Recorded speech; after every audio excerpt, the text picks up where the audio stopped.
Բարգավաճ Հայաստան կուսակցությունը ամեն ինչ անելու է մեր ժողովրդի վստահությունը, հավատն ու հույսը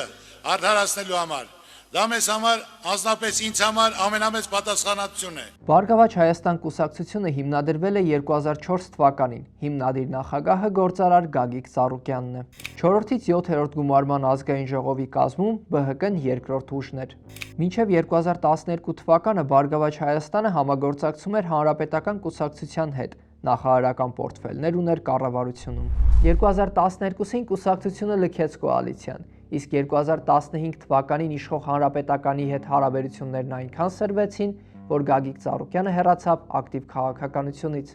2017 թվականի խորհրդարանական ընտրությունների նախաշեմին Գագիկ Ծառուկյանը վերադարձավ քաղաքականություն և ձևավորեց Ծառուկյան դաշինքը, որի հիմքը ԲՀԿ-ն էր։ 2021 թվականի արտահերթ ընտրություններին ԲՀԿ-ն առանձին մասնակցեց և առաջին անգամ չհաղթահարեց անցողիկ շեմը։